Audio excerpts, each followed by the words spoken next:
വടക്കനാഥന്റെയും തേക്കിൻകാടിന്റെയും നാട്ടിൽ കേരളത്തിന്റെ സാംസ്കാരിക തലസ്ഥാനമായ തൃശൂർ ജില്ലയിൽ നിന്നും അടുത്ത മത്സരാർത്ഥി ജിസ ജോസ്. എൻ്റെ പേര് ജിസ. ഞാൻ തൃശ്ശൂർ ജില്ലയിലെ പട്ടിക്കാട് എന്ന സ്ഥലത്ത് നിന്നാണ് വരുന്നത്. തൃശ്ശൂർ ജില്ലയിലെ ഓഡിഷനിൽ എനിക്ക് പങ്കെടുക്കാൻ കഴിഞ്ഞില്ല. പകരം ഞാൻ തിരുവനന്തപുരം ജില്ലയിലെ ഓഡിഷനിലാണ് പങ്കെടുത്തത്. ഓഡിഷനിൽ പങ്കെടുക്കുമ്പോൾ ഒരിക്കലും സെലക്ഷൻ കിട്ടുമെന്ന് പ്രതീക്ഷിച്ചിരുന്നില്ല. കാരണം അത്രയധികം തിരക്കായിരുന്നു തിരുവനന്തപുരം ജില്ലയിൽ. വൈകുന്നേരം വരെ ഇരുന്നിട്ടാണ് നമുക്ക് ഓഡിഷനിൽ തന്നെ പങ്കെടുക്കാൻ കഴിഞ്ഞത്. ഒരിക്കലും സെലക്ഷൻ കിട്ടുമെന്ന് പ്രതീക്ഷിച്ചല്ലായിരുന്നു വന്നത്. സെലക്ഷൻ കിട്ടിയതിൽ വളരെയധികം സന്തോഷം. ഒരു ജയപരാജയം എന്നതിനേക്കാൾ ഉപരി വരും തലമുറയ്ക്ക് അല്ലെങ്കിൽ കേരളത്തിൽ ഇന്നത്തെ യുവാക്കൾക്കും യുവതികൾക്കും സാറ് കൊടുക്കുന്ന ഒരു പ്രചോദനം, അത് തന്നെയാണ് ഈ അശ്വമേധം പ്രോഗ്രാമിൻ്റെ ഏറ്റവും വലിയ വിജയമായിട്ട് ഞാൻ കണക്കാക്കുന്നത്.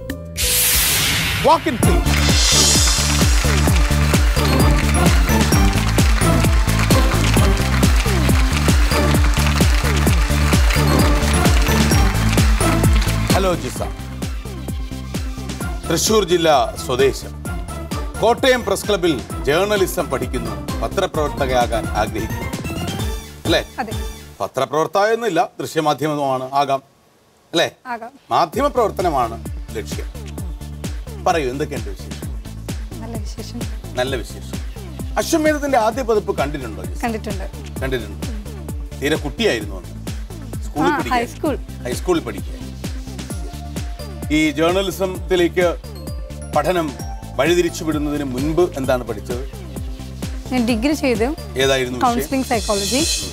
ശേഷം ഞാൻ ഒരു ഡിപ്ലോമ ചെയ്തിരുന്നു, മെന്റൽ റിട്ടാർഡേഷൻ, സ്പെഷ്യൽ എഡ്യൂക്കേഷൻ്റെ. അങ്ങനെ ഞാൻ 3 വർഷം ചെങ്ങന്നൂർ BRCയിൽ റിസോഴ്സ് ടീച്ചറായിട്ട് വർക്ക് ചെയ്തിരുന്നു, ഡിസേബിൾ സ്റ്റുഡൻസിൻ്റെ. പിന്നീട് റിസൈൻ ചെയ്തു. ഒപ്പം PG ചെയ്യുന്നു ഇഗ്നോയിൽ. എന്നോടൊപ്പം വെരി ഗുഡ്. ഇവിടെ വരണം, നമുക്ക് വളരെ ഗൗരവമുള്ള 1-2 കാര്യങ്ങൾ ഡിസ്കസ് ചെയ്യാൻ, 1-2 മനഃശാസ്ത്ര പ്രശ്നങ്ങൾ. അതിനു മുൻപ് യാഗഭൂമി.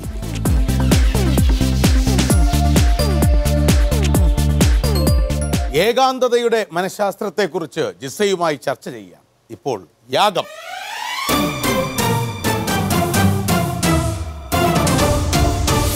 Jisa, all the best. Thank you. Sri VK Sreeraman, എന്താണ് ഈ ഭാവിയിലെ മാധ്യമ പ്രവർത്തകയോട്, വളരെ മുതിർന്ന ഒരു മാധ്യമ പ്രവർത്തകൻ കൂടിയായ താങ്കൾക്ക് പറയാൻ? വെറുമൊരു മാധ്യമ പ്രവർത്തക അല്ല എന്നാണ് ഇപ്പോൾ പറയുന്നത്. അതിൽ കുറച്ച് സോഷ്യൽ കമ്മിറ്റ്മെന്റ് ഉണ്ടായിരിക്കണം. അതാണ് എനിക്ക് തോന്നുന്നത് ഈ മെന്റലി റിട്ടാർഡഡ് ആയിട്ടുള്ള അങ്ങനത്തെ ഒരു സബ്ജക്ട്സിലേക്ക് പോയത്. എനിക്ക് വളരെ ഫ്രൂട്ട്ഫുള്ളായിട്ട് പല കാര്യങ്ങളും ചെയ്യാൻ സാധിക്കും. വെറുതെ ഇങ്ങനെ ഒരു കക്ഷി രാഷ്ട്രീയത്തിൻ്റെ മാധ്യമ പ്രവർത്തനം അല്ലാതെ സാമൂഹ്യത്തിന് ഒരു ഇടപെടലുകൾ നടത്താൻ കഴിയും. സോഷ്യൽ കമ്മിറ്റഡ് ആയിട്ടുള്ള കുറേ മാധ്യമ പ്രവർത്തനങ്ങൾ നടത്താം. ജിസ, തുടങ്ങാം യാഗം.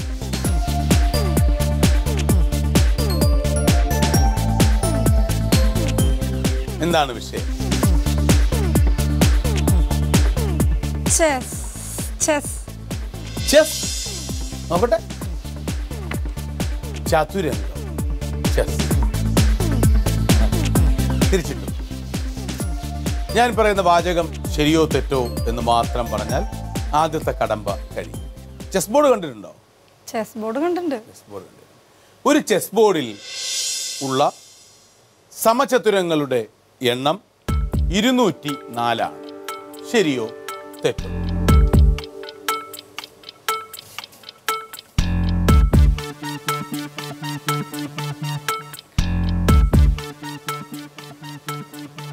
ശരിയാണ്.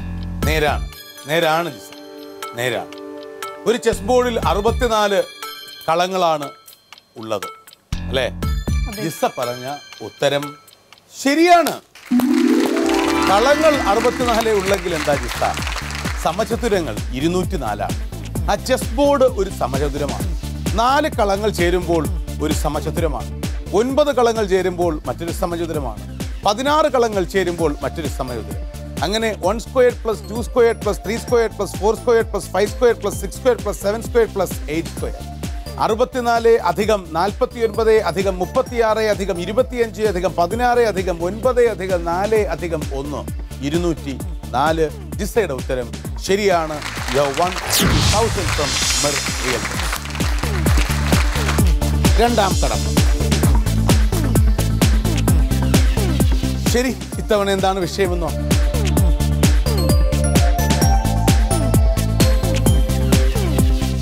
നോക്കൂ, മൃഗങ്ങൾ. മൃഗങ്ങൾ. ശരി, റെഡി? ഈ മൃഗം എന്താ? കുതിര. കുതിര. ശരി, എൻ്റെ ചോദ്യം ഇതാണ്. ഏത് മൃഗമാണ് അറേബ്യൻ ഗ്ലോറി എന്ന് വിശേഷിപ്പിക്കപ്പെടുന്നു? 2 ഉത്തരങ്ങൾ നൽകാം. ഉത്തരം 1 സിംഹം, ഉത്തരം 2 കുതിര. കുതിര. കുതിര. ഉത്തരം ശരിയാണ്. അറേബ്യൻ ഗ്ലോറി എന്ന് വിശേഷിപ്പിക്കപ്പെടുന്ന മൃഗം കുതിരയാണ്. അറബി കുതിരയാണ് കരുത്തിന്റെ, ശക്തിയുടെ എല്ലാം തന്നെ പ്രതീകം. ഇവിടെ അറിവിന്റെ പ്രതീകം ഈ യാകാശം. Congratulations, you have won ₹2,500 from Mir realtors. 3-ാം കടമ്പ.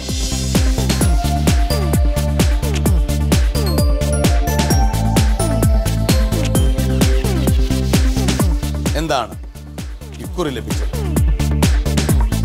ബൈബിൾ. ബൈബിൾ. ബൈബിളിനെ കുറിച്ച് ഞാൻ എന്താ വളരെ നിസ്സാരമായ ഒരു ചോദ്യം ചോദിക്കും. ഞാൻ നിന്നെ മനുഷ്യരെ പിടിക്കുന്നവനാക്കാം എന്ന് ജീസസ് ക്രൈസ്റ്റ് ആരോട് പറഞ്ഞു? ചോയ്സ് വേണോ? വേണം. 1 മത്തായി, 2 പത്രോസ്, 3 ബറബാസ്. പത്രോസ്. പത്രോസിനോടാണ് ശരിയായ ഉത്തരം. You have won ₹5,000 from Mir Realty. ഇനി ഒരു ചെറിയ കടമ്പ കൂടി കഴിഞ്ഞാൽ നമുക്ക് യജ്ഞത്തിലേക്ക് എത്താം. Ready to see a wonderful visual. എന്തൊരു വിഷ്വൽ! അറിയോ ഇദ്ദേഹത്തെ?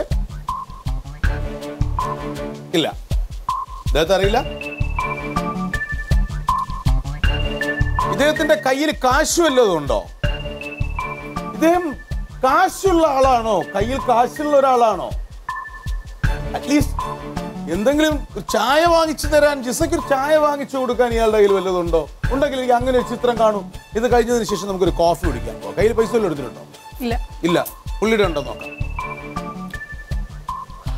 ഉദയകുമാർ. ആര്? ഉദയകുമാർ. ഉദയകുമാർ. ആരാണ് ഇയാൾ?